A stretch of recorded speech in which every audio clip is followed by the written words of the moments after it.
다시이는 두 집안 사이의 불길.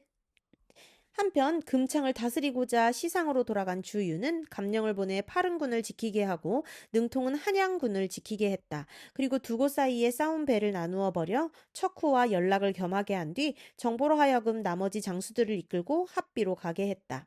합비는 적벽대전 뒤로 손권이 머물러 조조의 군사들과 싸우고 있는 곳이었다. 그동안 손권은 조조가 그곳에 남긴 장졸들과 열 몇 번의 크고 작은 싸움을 벌였으나 이기고 짐이 뚜렷하지 못했다.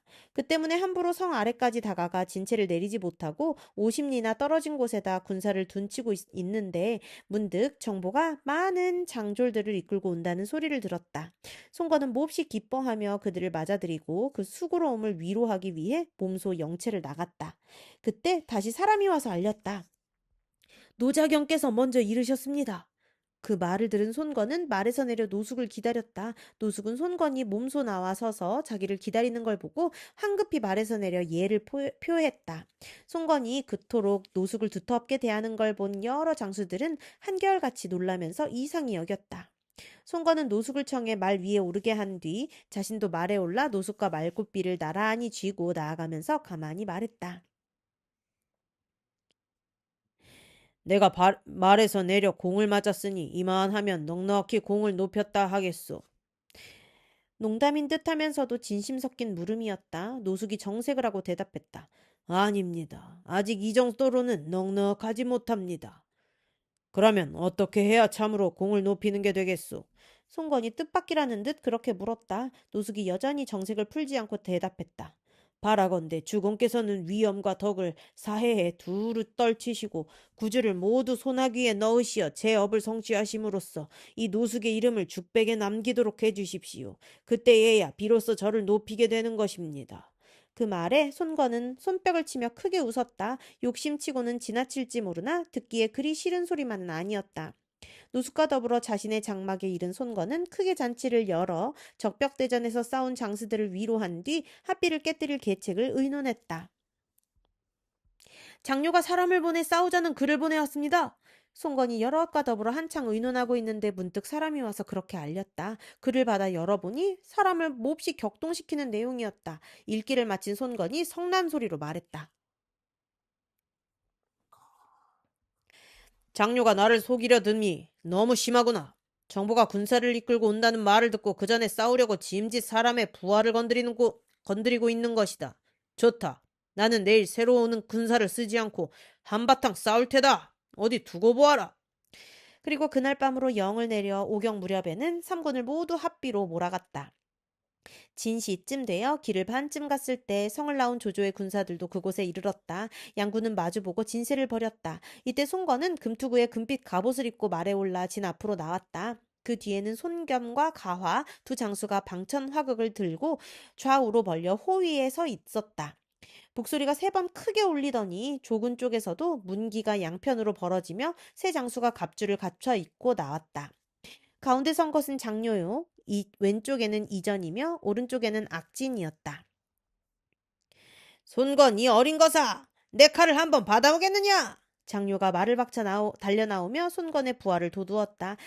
젊은 손건은 그 말을 듣자 참지 못하고 창을 휘두르며 몸소 뛰쳐나가려 했다.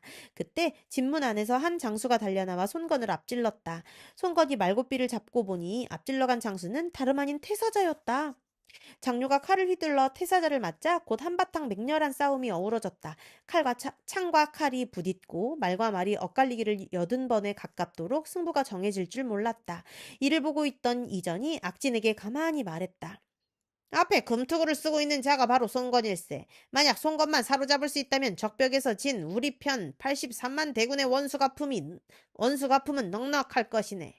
그런데 미처 이전에 그 같은 말이 끝나기도 전에 악진이 말을 박차 달려나갔다. 말 한 필에 칼 한 자루만 들고 비스듬한 언덕길을 달려내려가 똑바로 손건 앞을 찔러가는 것이 마치 한 줄기 빠른 빛과도 같았다. 송건 앞에 이른 악진은 칼을 들어 손건을 내려쳤다. 송건을 호위하고 있던 송겸과 가화가 한꺼번에 화극을 내밀었으나 악진의 칼날은 두 자루의 화극을 모두 토막내버렸다. 송겸과 가화는 날이 잘려나간 화극을 들어 악진의 말머리를 두들겼다. 악진은 하는 수 없이 말머리를 돌려 자기 진체 쪽으로 닿기 시작했다. 군사들의 손에서 창 한 자루를 뺏어든 송겸이 그런 악진을 뒤쫓았다. 멀리서 보고 있던 이전이 가만히 화살 한 대를 뽑아 시위에 먹였다. 시위 소리와 함께 날아간 화살은 그대로 송겸의 가슴 한복판에 박히고 송겸은 구슬픈 외마디 소리와 함께 말에서 떨어졌다. 태사자는 등 뒤에서 한 사람이 말에서 떨어져 죽는 소리를 듣자 은근히 놀랐다. 더 싸울 마음이 없어 장료를 버리고 자기 편 진채로 되돌아섰다. 승세를 탄 장료가 그대로 군사를 몰아 덮쳐가니 오군은 이내 크게 어지러워졌다. 장료는 사방으로 흩어져 쫓겨가는 오군 사이에 있는 송건을 보고 말을 몰아 뒤쫓았다. 한참을 뒤쫓는데 문득 한때의 군사가 언덕 뒤편에서 쫓아나와 길을 막았다. 앞선 장수를 보니 오의 대장 정보였다. 정보는 송건을 쫓는 조군을 힘껏 두들겨 쫓아버린 뒤에 손건을 구해냈다. 장료도 정보의 군사가 이미 잃은 걸 보고는 더 덤비지 못했다. 한바탕 적을 죽일 걸로 만족하며 군사를 거두어 합비성으로 돌아갔다. 정보가 손건을 구해 대체로 돌아가자 뒤이어 쫓기던 오군들도 줄지어 영체로 돌아왔다. 손건은 송겸을 잃은 것을 생각하고 목을 놓아 울었다. 장사 장괭이 그런 손건에게 말했다. 주공께서는 젊은 혈기만 믿고 그 큰 적을 가볍게 보아 몸소 삼군 가운데 뛰어드셨으니 실로 한심한 일입니다. 적장을 목 빼고 그 기를 뺏으며 위세를 떨치는 것은 한낱 편장이나 할 일입니다. 바라건대 주공께서는 부디 분육의 원대한 계책을 품으십시오. 오늘 송겸이 화살촉에 목숨을 잃은 것도 모두 주공께서 적을 가볍게 보신 탓입니다. 앞으로는 스스로를 보증하시어 결코 함부로 싸움머리에 몸을 드러내지 않도록 하십시오. 실로 뼈저리게 와닿는 충언이었다. 송건은 크게 깨달은 듯 무겁게 고개를 끄덕였다. 그렇소. 모든 것이 이 몸의 잘못이오. 앞으로는 마땅히 고치도록 하겠소. 그러면서 크게 뉘우치고 있는데 문득 태사자가 들어와 조용히 말했다. 제 수하에 과정이란 자가 있는데 장료 밑에서 말 기르는 후조 하나와 형제간이 됩니다. 그 후조가 장료에게 꾸중 들은 일로 원한을 품고 오늘 밤 사람을 보내 알려오기를 불을 질러 신호를 하고 장료를 찔러 죽여 송겸의 원수를 갚아주겠다고 합니다. 저에게 군사 약간을 주시어 합비로 보내주십시오. 그 후조와 밖에서 호응하여 합비성을 빼앗아 보겠습니다. 과정은 어디 있어? 송겸의 원수를 갚고 합비를 빼앗는다는 말에 귀가 솔깃해진 손건이 물었다. 이미 적군 사이에 섞여 합비성 안으로 들어갔습니다. 바라건대 제게 5천 군사만 내려주십시오. 반드시 장료의 목을 얻어오겠습니다. 장료는 죄가 많은 사람이오. 미리 준비가 되어 있을지 모르니 함부로 움직여서는 아니되오. 태사자가 너무 일을 서두르는 것 같아 그 자리에 있던 제갈근이 그렇게 말렸다. 그런데도 태사자는 굳이 가기를 원했다. 겉으로 드러내지는 않았으나 손건 또한 송겸의 죽음을 슬퍼하던 터라 그 원수 갚음이 급했다. 몇 번 말리다가 못 이긴 척 태사자에게 군사 5천을 주어 합비로 보냈다.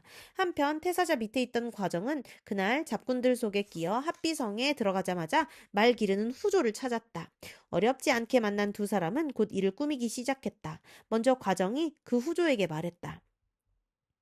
나는 이미 태사자 장군에게 사람을 보내었네. 오늘 밤에는 틀림없이 접응하러 오실 것인데 자네는 어떻게 이를 해치울 작정인가? 이곳은 군중에 멀리 떨어진 곳이라 밤중에 급히 장료를 들이치기는 어렵네. 먼저 내가 풀더미에 불을 지르거든 자네는 성 안을 뛰어다니며 모반이 일어났다고 외치게. 그러면 성 안의 군사들이 갈팡질팡하게 될 것인즉 그 틈을 타 장료를 찔러 죽인다면 나머지 군사들은 절로 달아날 것이네.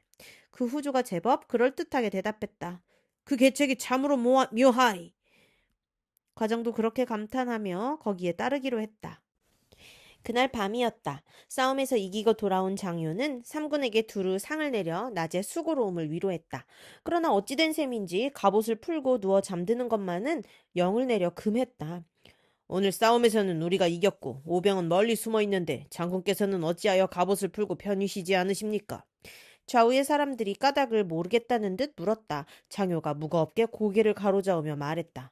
아닐세. 장수된 자의 도리는 싸움에 이겨도 기뻐하지 않고 저도 근심하지 않는 것이라네.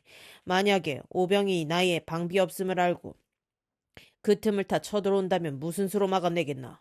오늘 밤의 방비는 오히려 다른 밤보다 더 삼가고 조심해야 할 것이네.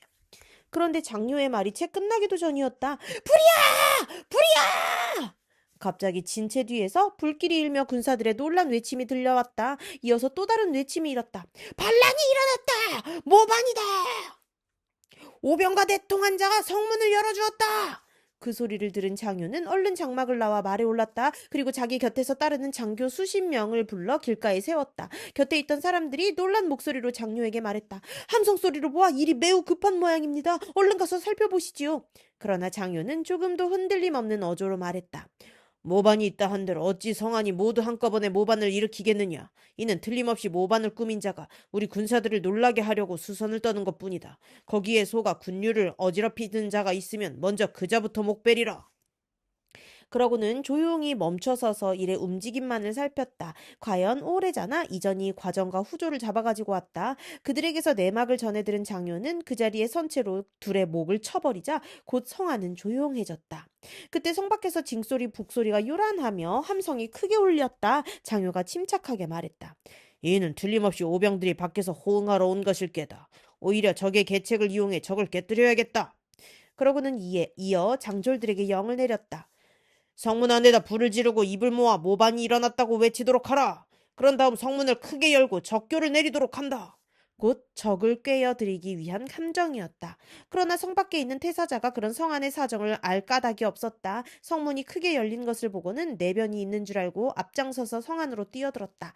갑자기 성 위에서 돌 쇠뇌 소리가 한 번 나더니 이어 화살이 어지럽게 쏟아졌다. 태사자는 그제서야 일이 잘못된 걸 알고 급히 말머리를 돌렸으나 이미 때가 늦어 몸에 몇 대의 화살을 맞고 말았다. 뿐만이 아니었다. 달아나는 태사자의 뒤를 쫓아 이전과 악진이 군사를 몰고 성에서 쏟아져 나왔다. 그렇게 되면 싸움이고 뭐고가 없었다. 오병은 태반이 꺾인 채 엎어지며 자빠지며 달아나기에만 바빴다. 이전과 악진은 싸움에 이긴 기세를 타고 오병의 대체 앞까지 따라왔다. 오병 쪽에서 육손과 동습이 마주쳐 나가 간신히 태사자를 구해냈다. 이전과 악진도 오병의 대체에서 구원군이 쏟아져 나오자 자기 편 군사를 거두어 합비성으로 돌아갔다. 손권은 태사자까지 무거운 상처를 입고 돌아오자 한층 마음이 상했다. 장소가 그런 손권에게 군사를 물려 돌아가기를 권했다. 아무리 군사가 많다 해도 그토록 예기를 상해서는 더 싸울 수 없다고 여겨 손권도 장소의 말을 따랐다. 손권은 군사를 수습하여 배에 태운 뒤 남서의 윤주로 돌아가 그곳에다 군마를 머물게 했다. 이때 태사자의 상세는 매우 중했다. 손권은 장소를 비롯한 관원들을 보내 태사자의 상세를 알아보게 했다. 태사자는 여럿이 문 안으로 오자 호련 몸을 일으키더니 크게 외쳤다. 대장부가 난세에 태어났으니 마땅히 석작 칼로 세상을 뒤엎을 공을 세워야 하리라. 그런데 이제 나는 미처 그 뜻을 이루기도 전에 죽게 되었으니 이를 어쩌면 좋단 말인가. 그러고는 그대로 쓰러져 숨을 거두니 그때 태사자의 나이 아직 41였다. 지극한 효성과 신의로 이름났던 맹장의 허망한 최후였다. 송건은 태사자가 죽었다는 말을 듣자 슬픔을 이기지 못했다. 남서희의 북고산 아래 후히 장래에 지내도록 명하고 그 아들 태사형을 자신의 부중에 데려다 길렀다. 한편 형주의 유비는 새로이 얻은 네 군을 바탕으로 힘써 군마를 기르고 있다가 손건이 합비에서 싸움에 지고 남서로 돌아갔다는 말을 들었다. 유비는 그 일이 자신과 무관하지 않으리라 생각하고 공명을 불러 의논했다.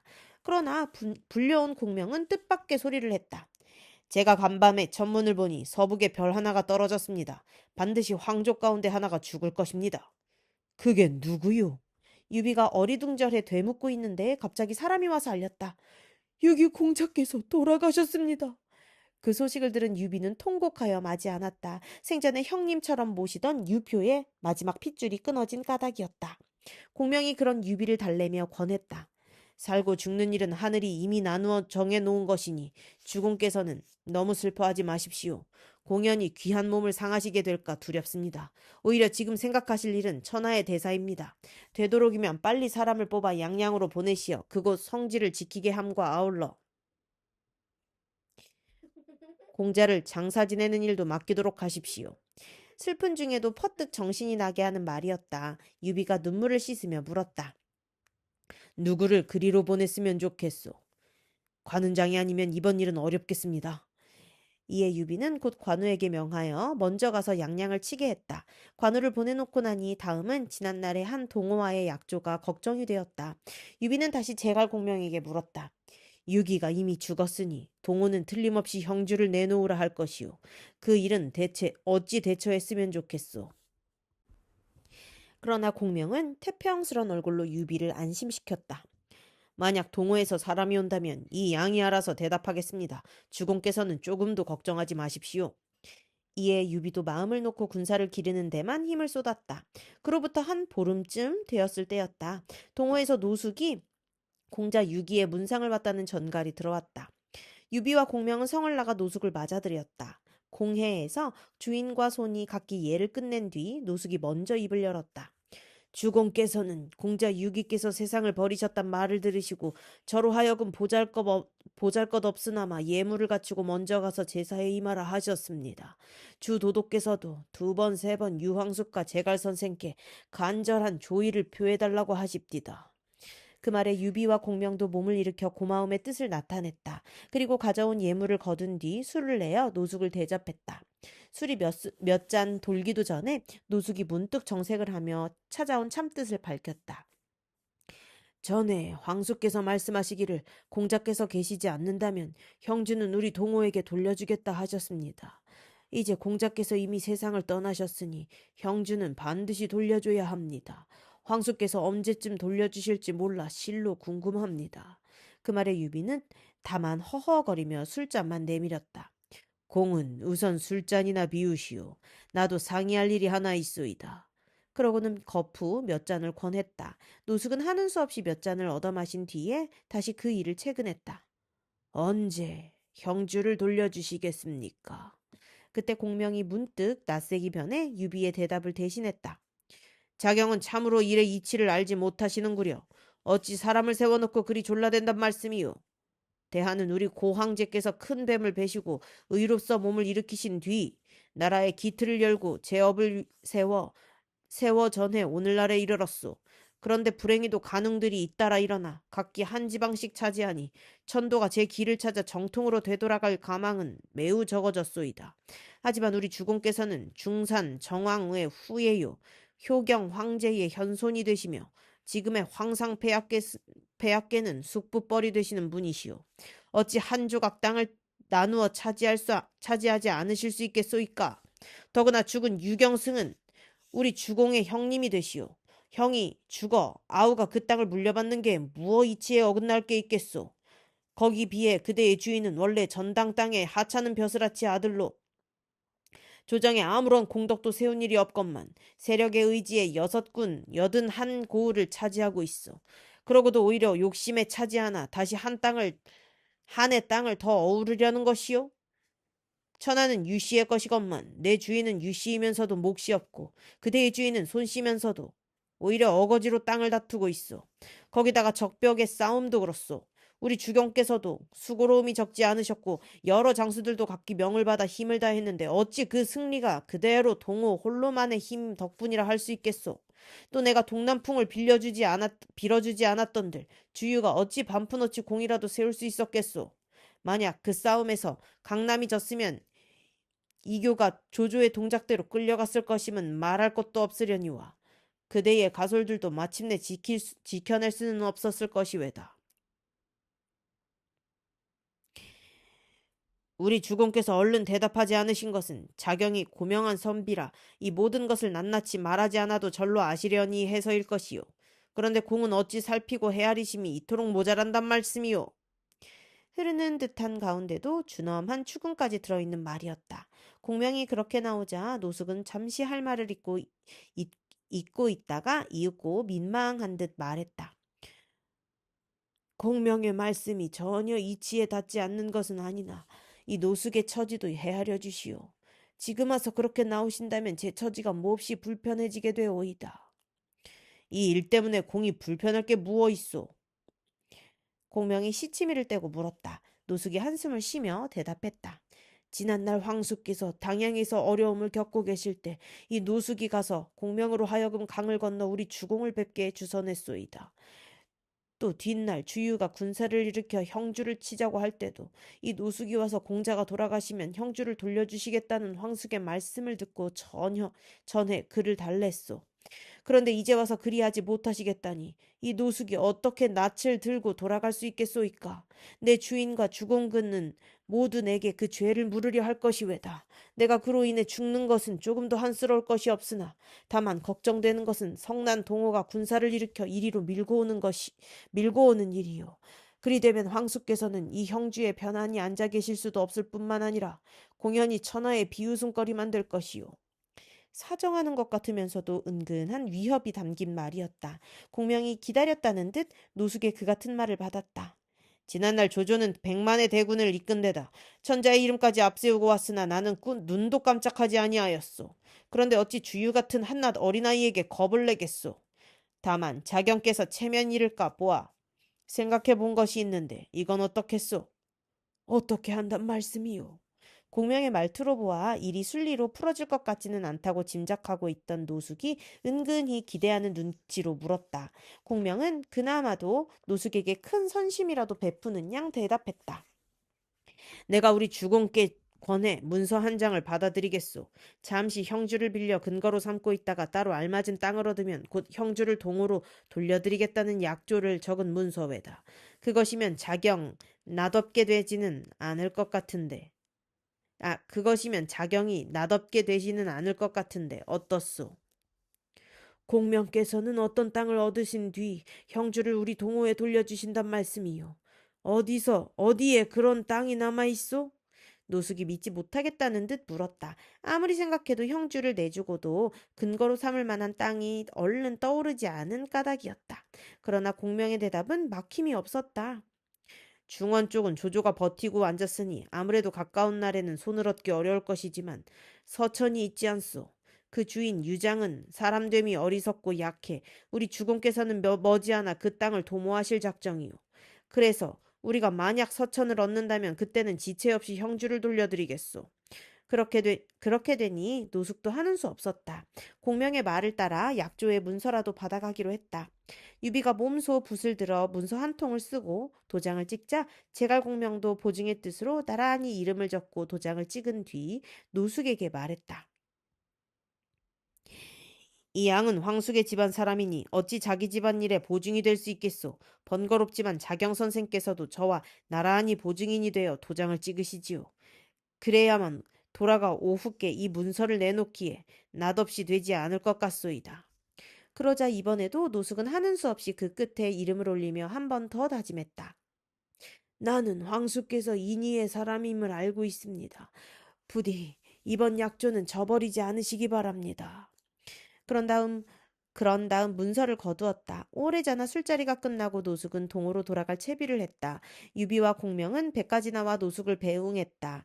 배에 오르는 노숙을 잡고 공명이 다시 한번 당부했다. 자경께서는 오후께 돌아가 잘 말씀드려 천에 하나라도 딴 생각을 품으시지 않도록 해주시오. 만약 우리가 문서로 약조한 것을 오후께서 받아들여주지 않는다면 우리도 안면을 바꾸고 강남 81고을을 모조리 빼앗아 버릴 것이오. 부디 두 집안의 화기를 상해 조조의 웃음거리가 되지 않도록 해주시오. 은근한 협박까지 담긴 말이었다. 노숙은 무겁게 고개를 끄덕이고 배에 올랐다. 형주를 떠난 노숙은 먼저 시상으로 돌아가 주유부터 만났다. 기다리고 있던 주유는 노숙이 들어서기 바쁘게 물었다. 그래, 형주를 되돌려받는 일은 어떻게 되었소? 여기 받아온 문서가 있습니다. 노숙이 까닭없이 움츠려든 목소리로 유비가 써준 문서를 주유에게 내놓았다. 얼른 그 문서를 받아 읽기를 마친 주유가 발을 구르며 노숙을 몰아세웠다. 자경은 또 제갈량의 꾀에 넘어갔구려. 말이 땅을 빌린다는 것이지 실제로는 그대로 집어삼키겠다는 수작이나 다름이 없소. 그들은 서천을 차지하면 곧 형주를 돌려준다 하지만 도대체 언제까지 기다려야 한단 말이여. 10년이 걸려도 서천을 차지하지 못하면 10년이 지나도 형주는 돌아오지 않는다는 뜻이니 이따위 문서가 무슨 소용이겠소. 거기다가 그대는 또 저들과 나란히 보증까지 서셨구려. 만약 저들이 형주를 돌려주지 않는다면 반드시 그대까지 얽혀들게 되었소이다. 주공께서 죄를 물으시면 어쩌시려고 이같이 어리석은 짓을 하셨소. 그 말을 듣자 노숙도 뜨끔했다. 하지만 이미 엎질러진 물이여 쏘아버린 화살이었다. 한참을 말없이 있던 노숙이 겨우 입을 열었다. 제가 생각하기에 유현덕은 결코 나를 저버릴 사람이 아닙니다. 자경이야 성실한 사람이지만 유비는 야심이 큰 효웅의 하나요. 제갈량은 꾀와 속임수가 많은 이외다. 선생의 마음과 같지 않을 것이니 크게 두려울 뿐이요. 주유가 안타까운 듯 노숙의 말을 받았다. 노숙도 드디어 뒤가 캥기는지 걱정하는 얼굴이 되어 물었다. 그렇다면 이제 어떻게 해야 되겠습니까?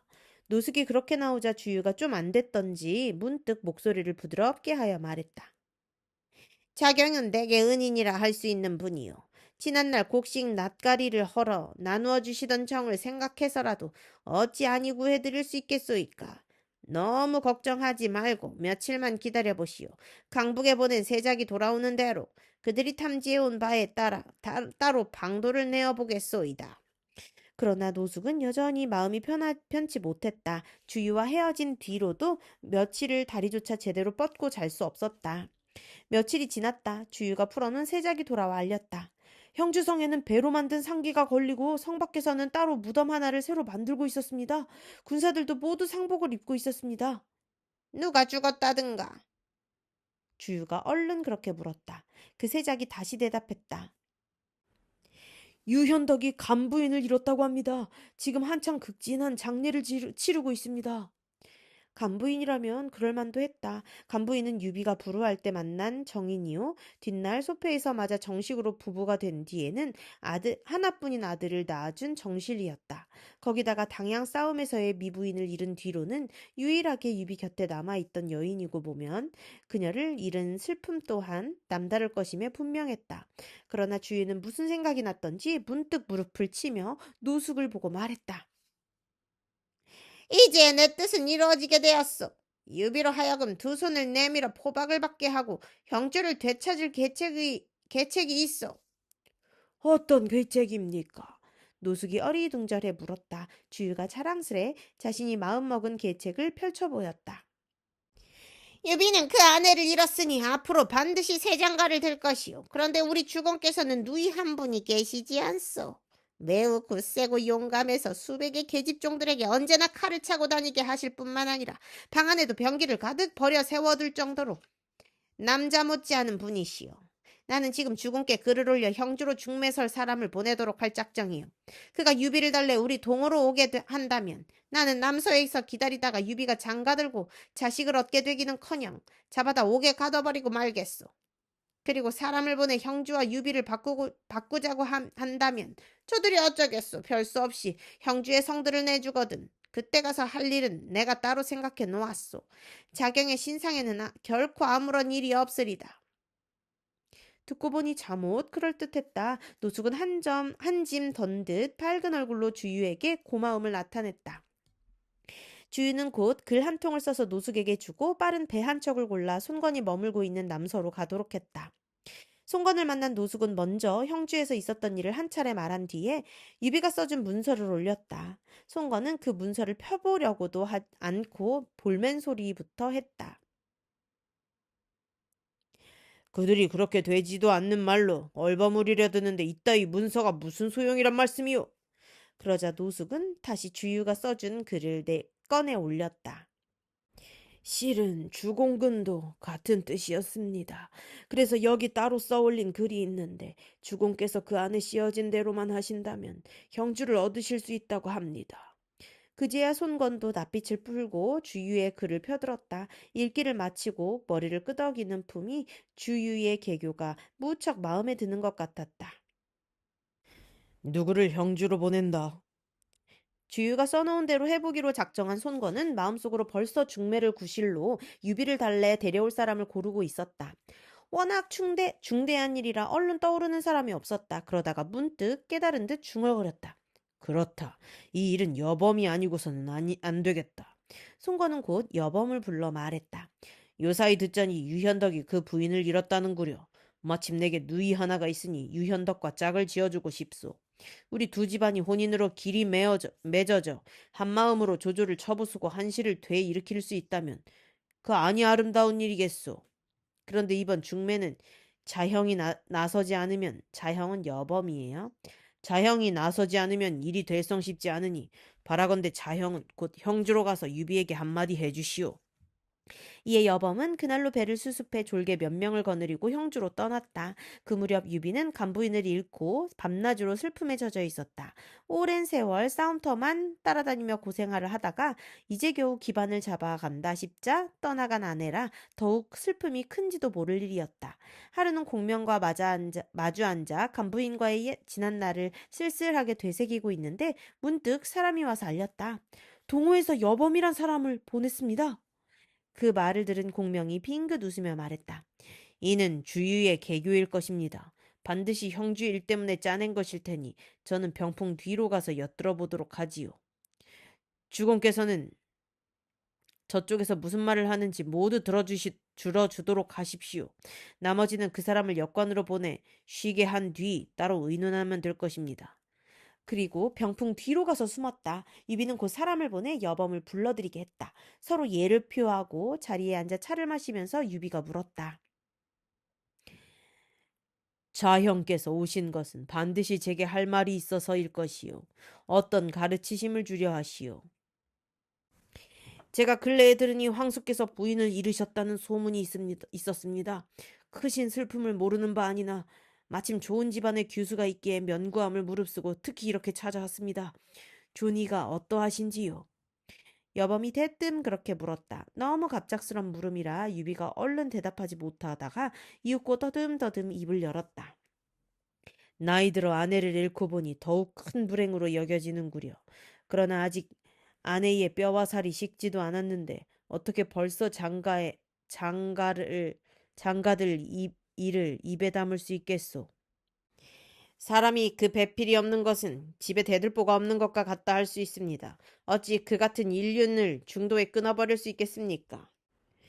우리 주인 오후께 한 누이가 있는데 알이 따오면서도 어지러 황수께서 부인으로 맞으시기에 모자람이 없으시리라 믿습니다.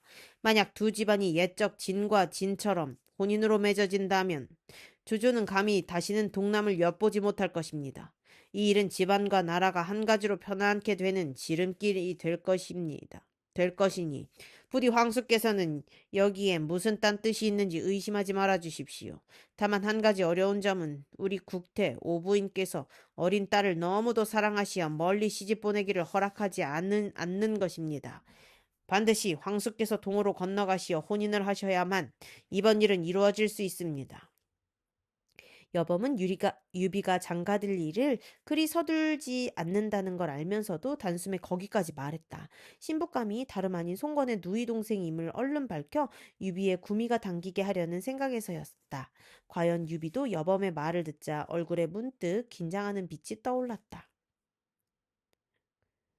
그럼 이 일을 오후께서도 알고 계시오?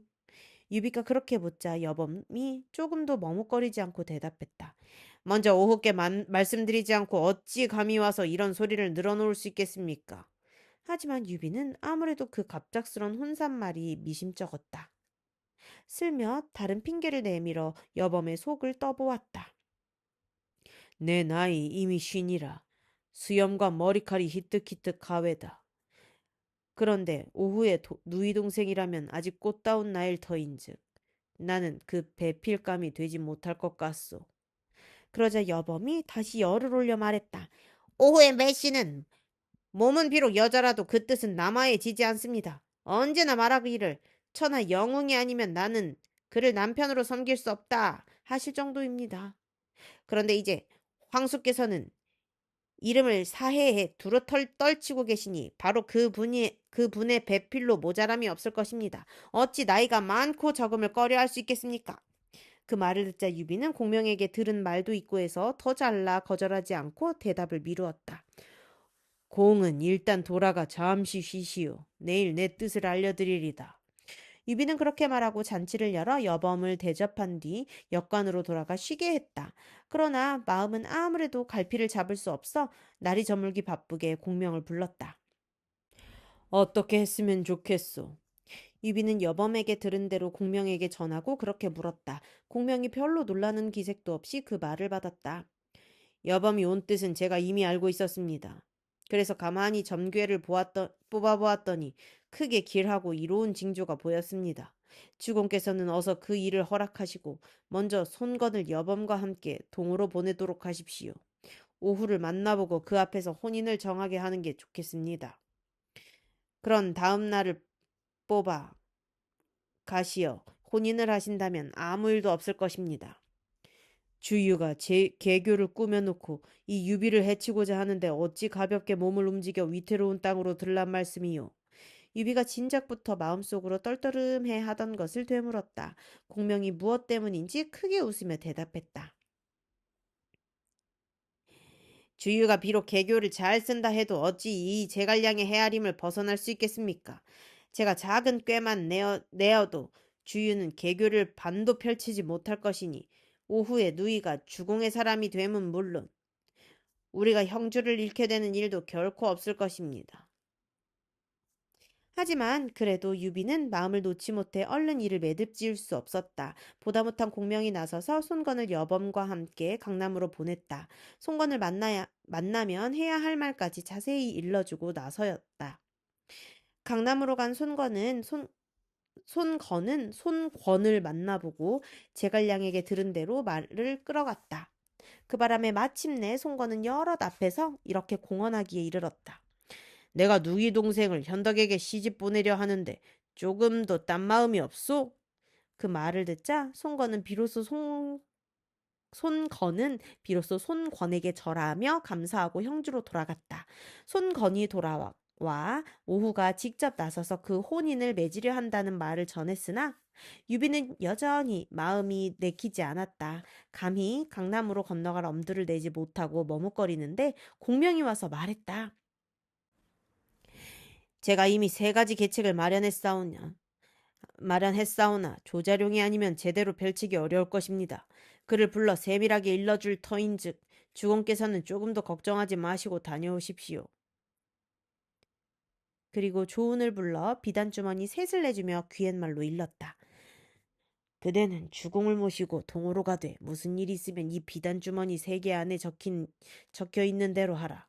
그 안에 3가지 묘책이 들어있으니 차례로 따르면 된다. 이에 조무는 그 비단 주머니들을 가슴 깊이 간직하고 길 떠날 채비를 했다. 공명은 다시 사람을 먼저 동으로 보내 혼인에 쓸 예물을 마련하게 한 뒤 유비를 재촉했다. 공명이 앞서서 서두르는 바람에 유비도 할 수 없이 따르니 때는 건한 14년 겨울인 10월이었다. 유비는 조은, 손건과 500여 명의 군사를 열척의 빠른 배에 나누어 태우고 형주를 떠나 남서로 향했다. 형주의 일은 공명이 모두 알아서 처결하기로 하고 마음에도 없는 장가를 들러 가는 일이었다. 겉보기에는 형주의 유비와 동호의 손권을 더욱 단단히 맺게 하는 혼인 같은 길이었으나 사실 그 뒤에서 이는 것은 진작부터 조짐을 보이기 시작하던 두 집안 사이의 불길이었다.